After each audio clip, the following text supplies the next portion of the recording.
Actually کون لوگ ہیں جو آپ کے کارکن ہیں اور جن کی ڈیتھ ہوئی ہے؟ جی اس کے بارے میں دیکھیں، جو تو ان کے ورثاء یا جو اشخاص جاتے ہیں ان کو تو وہ یا تو پی ٹی آئی کے ورکرز کو گرفتار کر لیتے ہیں، اور جو ہیں ہمارے ورثاء جاتے ہیں ان کو وہ دینے کو تیار نہیں ہیں۔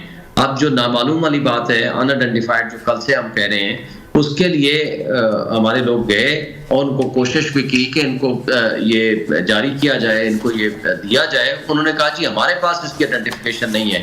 انہوں نے کہا ہم پروسیس کریں گے۔ انہوں نے پولیس کو بلا کے ان کے تھم امپریشن لیے۔ انہوں نے کہا کہ جو آپ اس کی جب تک شناخت نہیں ہوتی تب تک ہم وہ لاش حوالے نہیں کریں گے۔ یہ کل کی رپورٹ ہے۔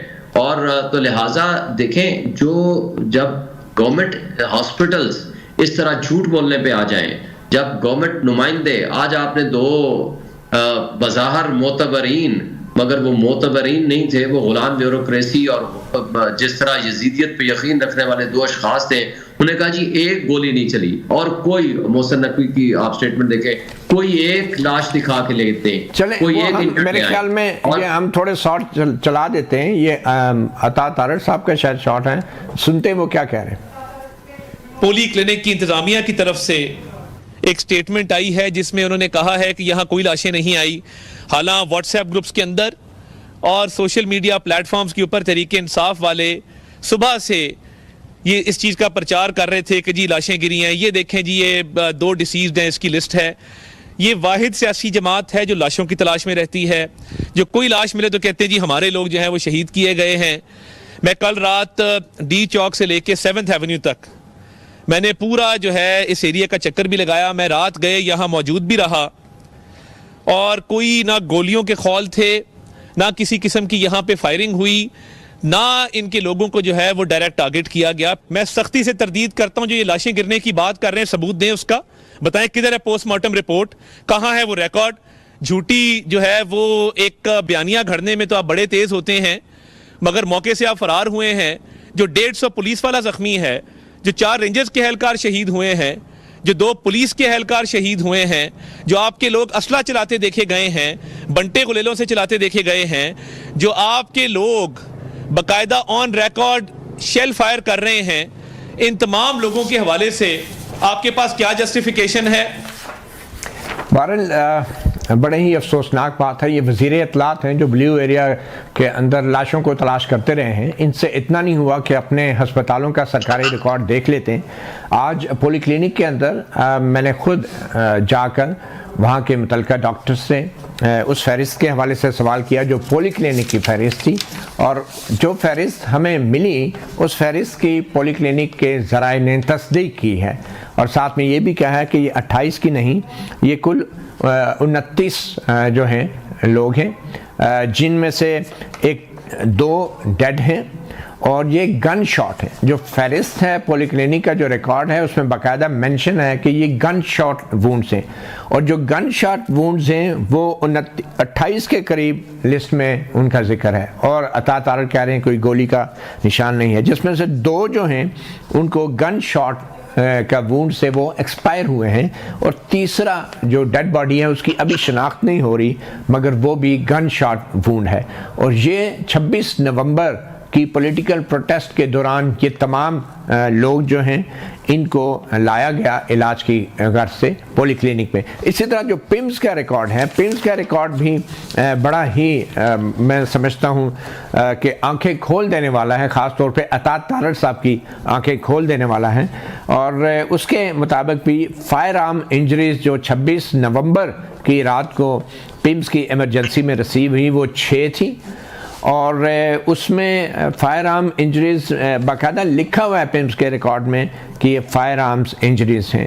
اور جو ڈیڈ لائے گئے جو کہ تصدیق شدہ ہیں کہ وہ پی ٹی آئی کے ہیں، وہ میں نے آپ کو بتا دیا کہ احمد ولی ہیں، محمد الیاس ہیں جن کا نام پی ٹی آئی نے بھی جاری کیا ہے، اور ایک نامعلوم ہیں جن کے آگے پمز کے ریکارڈ میں بھی لکھا گیا ہے